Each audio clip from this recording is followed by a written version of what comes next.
Good morning and welcome to our Ignatian meditation group, Flourishing During Times of Uncertainty. My name is Father Frank Buckley, delighted to be your host for our morning meditation group. Today, it's a sunny Friday morning in Hollywood. Today is going to be a great day. Thank you for tuning in. This is a three-part series. We always begin with a little inspiration. This will be our last group.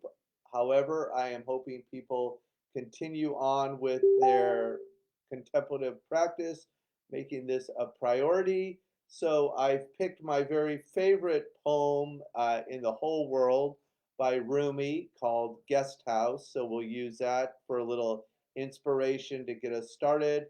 And then we will do our 20-minute meditation where we will give the first part of the morning to God. And then we'll, as always, we will end with a little Jesuit examine. What the heck? Let's make it a little different for this last group. For this one, for the examine, we have really been through a pandemic this last year. We're still going through it. Hopefully, it's easing up. And we will just look at over this last year where God came alive for us. And this is the part of the group where we build a little community. Neuroscience is showing over and over that the opposite of addiction is connection. So let's just, put in the comment box where God came alive for us in new and beautiful ways this last year. So without further ado, let's get started with a little Rumi to get our week finished and start the weekend in a beautiful way. So this poem is titled Guest House by Rumi, who was a 13th century mystic and poet. And, I think my first introduction to Rumi, I think might have come through Dr. Viktor Frankl, who wrote, as a psychologist, it's my favorite book of all times. I think it's the only book you really need to be a therapist, called Man's Search for Meaning. And basically, Dr. Frankl says, he who has a why to live for can bear any how. Um, Dr. Frankl, he was imprisoned by the Nazis during World War II because he was Jewish. Uh, and very, very sadly, his wife, his children, his parents were all killed in the Holocaust. And the Gestapo made him strip. He stood there totally naked, and they even cut away his wedding band. And I'll never forget the words Viktor Frankl said to himself as he experienced this. He said, "You can take away my wife, you can take away all my children, you can even strip me of my clothes and my freedom, but there is one thing no person can ever take away from me, and that is my freedom to choose how I will react to whatever happens to me." We all have this freedom to choose. I cannot help but believe Dr. Frankl was very influenced by this poem. Guest House by Rumi. This being human is a guest house. Every morning, a new arrival. A joy, a depression, a meanness. Some momentary awareness comes as an unexpected visitor. Welcome and entertain them all, even if they are a cloud of sorrows who violently sweep your house empty of its furniture. Still, treat each guest honorably. They may be clearing out for some new delight. The dark thought, the sham, the malice, meet them at the door laughing and invite them in. Be grateful for whoever comes because each has been sent as a guide from beyond. Amen, and thank you, Rumi.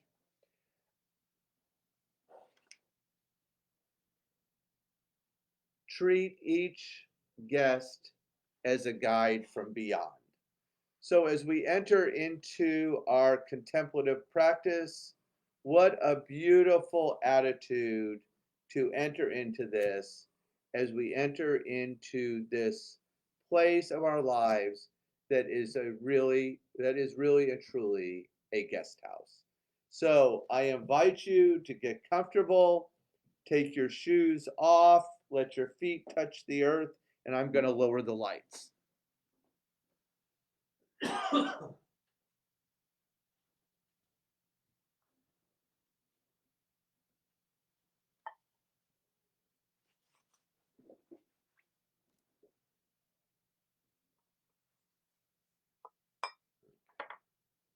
All right.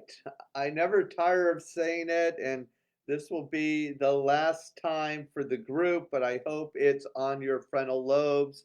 One of the ways we flourish is to unplug, and I'm going to sure try to remind myself. So let's turn all technological gadgets off. I will set the timer not for 7 minutes. We did that yesterday in the Flourishing and Recovery group, but for 20 minutes. I'll ring the timer to get us started. I'll do a little meditation to begin, and then we'll drop down and enjoy the miracle of mindfulness. Let's get this party started.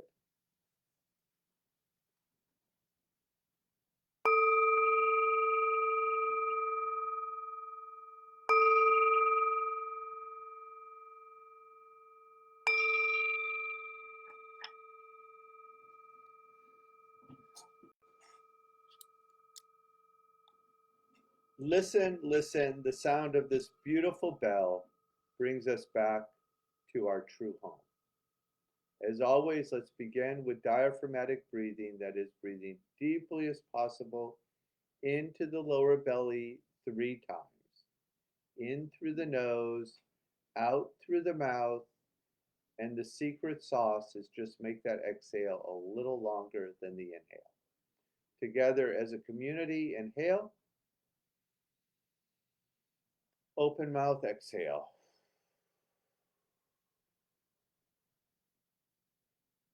Beautiful. 2 more times. Inhale and exhale.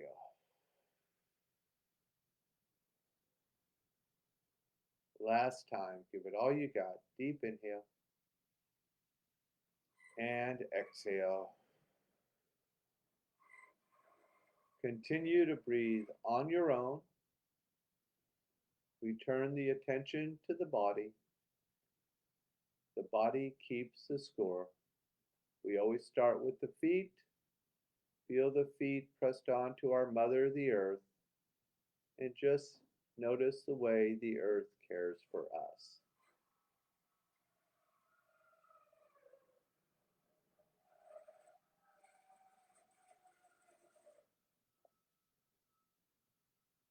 Beautiful.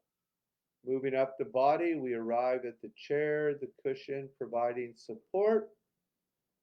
Let's take a moment just to reflect on how we felt supported, how we've been supported this last year during the pandemic.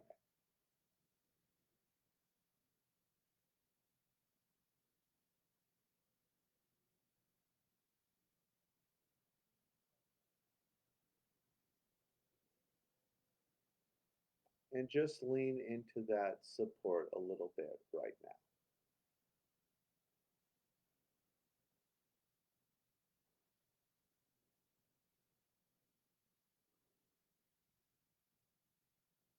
Moving up the body, we arrive at the shoulders, that place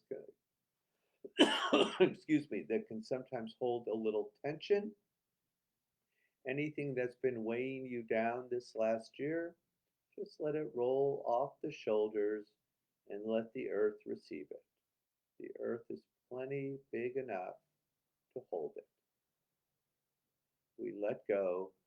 As Father Tom Weston says, we go over to the winning side. We surrender.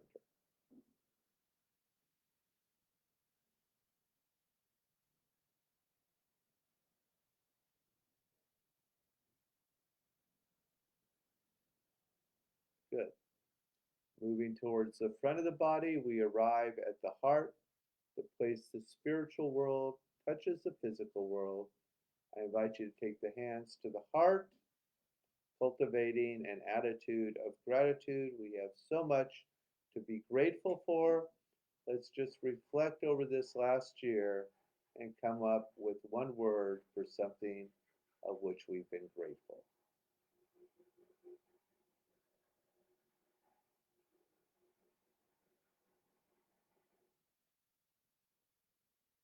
Very, very gently take that word and place it towards the back of your heart. And together, as a community around the globe, let's breathe one time into that gratitude.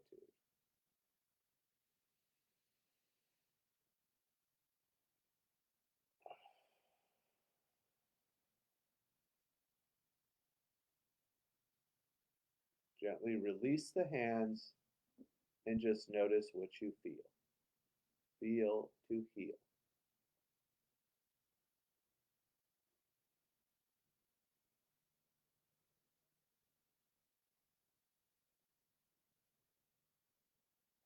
Finally, we arrive at the forehead, the area between the eyebrows, that place that always tells the truth, and we focus on an intention for today's practice. Something we desire deeply in our life in this moment, in the spirit of St. Ignatius, being courageous enough to ask God for something great and beautiful this morning.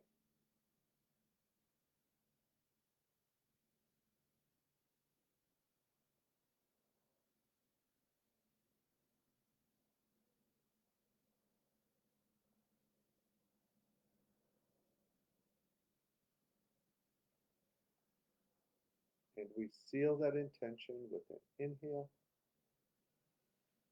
and an exhale. Continue to breathe on your own. Take the attention to the sounds around you.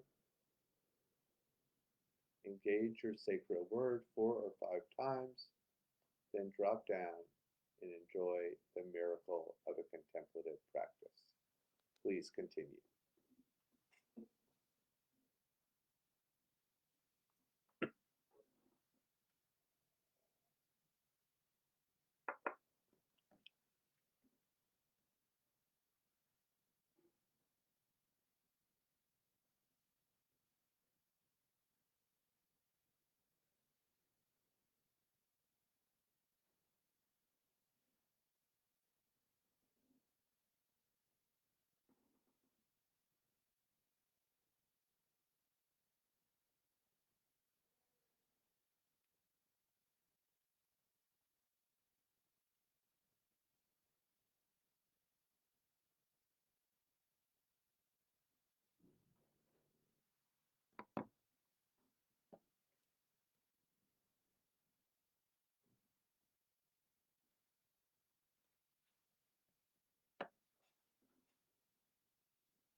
We only have about a minute left in our meditation practice, so for this last meditation, we will once again engage the 17th century Tibetan practice of just sprinkling a little joy over our lives, our meditation practice, and the world.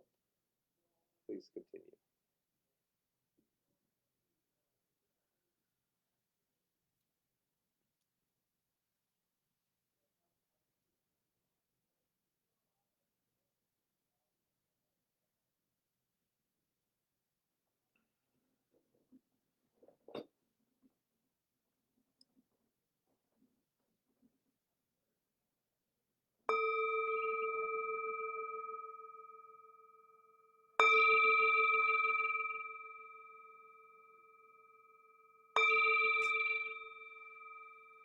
Very, very gently bring your attention back to the room.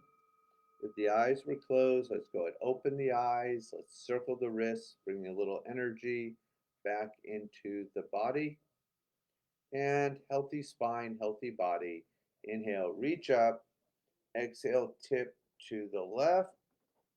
Inhale, back to center. Exhale, tip to the right. Back to center. Little gentle back bend. Pull the belly button in, little forward bend. Big morning stretch. Happy Friday. Inhale. Exhale, shake out anything you've been holding on to. Good job, everyone.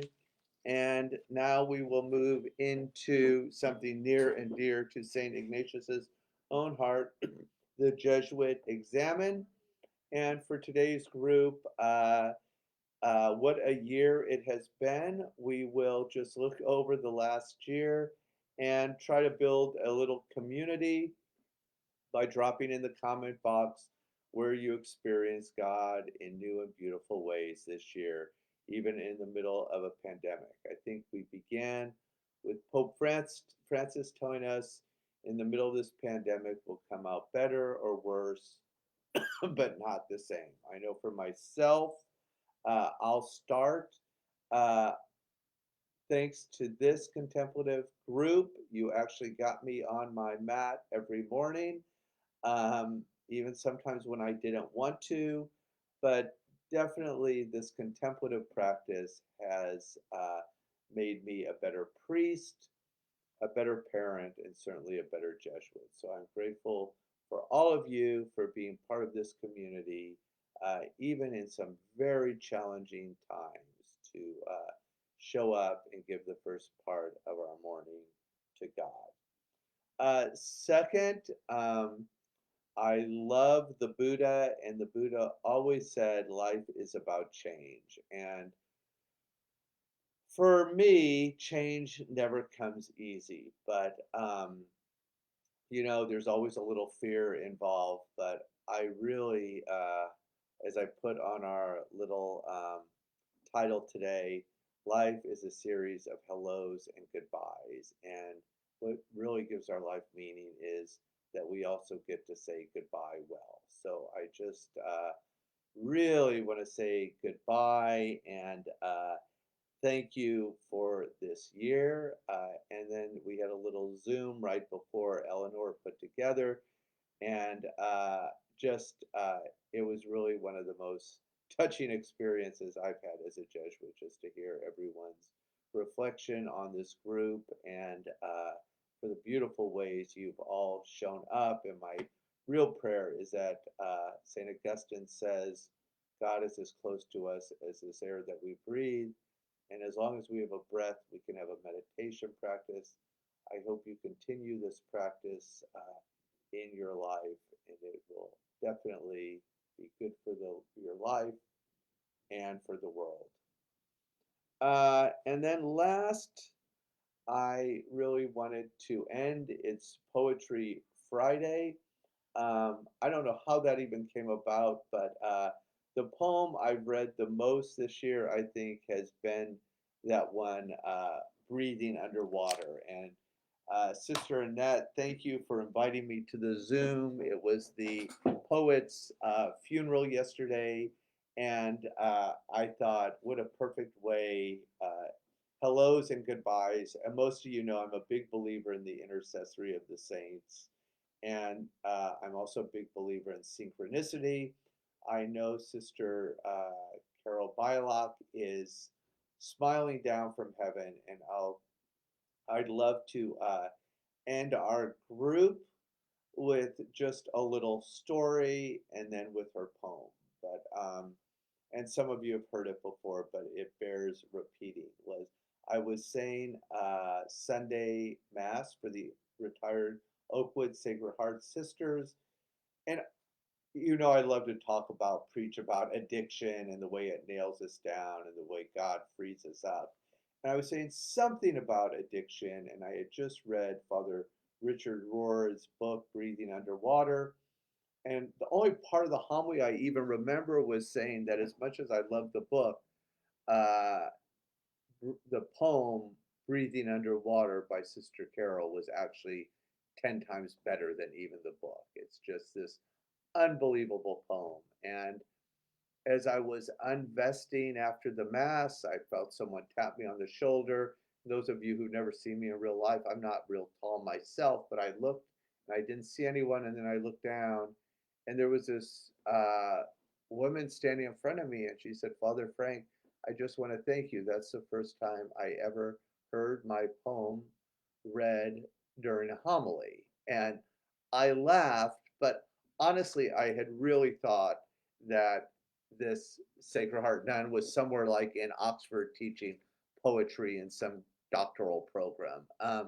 So I couldn't believe it was her standing there right in front of me. And then when Sister Annette was enough to send me the Zoom for the Mass yesterday, it was as if I could scoop Jesus right out of the air. She was really a remarkable woman. I don't think it's an accident. Her funeral kind of came on the coattails of the end of our contemplative practice and Poetry Friday. So I know I'm breaking the order, but I'm going to take a little luxury because I can, and we'll just end with the beautiful poem, Breathing Underwater. Thank each and every one of you for the many beautiful ways you've shown up with your practice. I hope you have a beautiful weekend, and God bless you. And let's end with these words.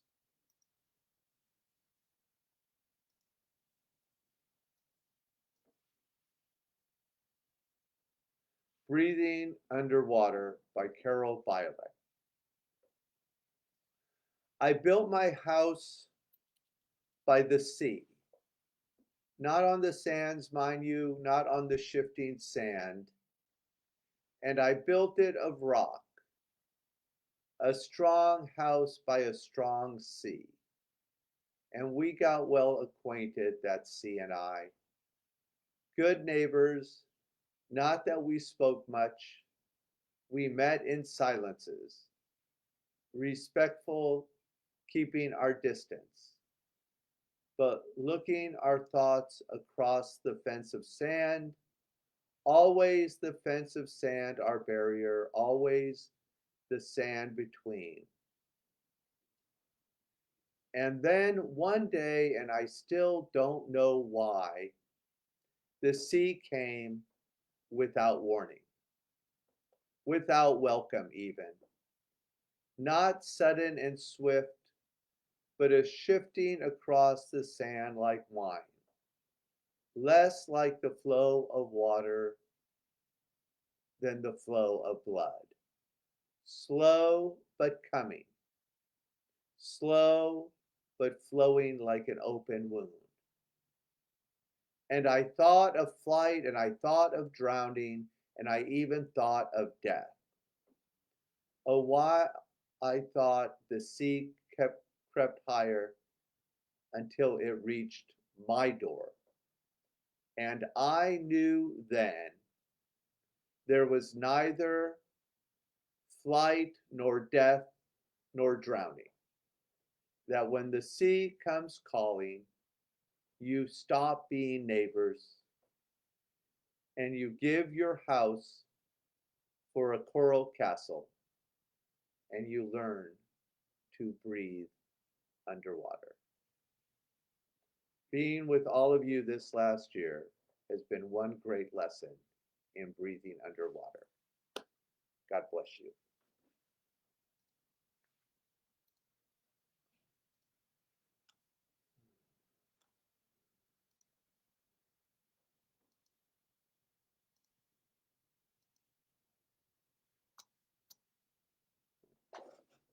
Who knows what happened? Okay, well.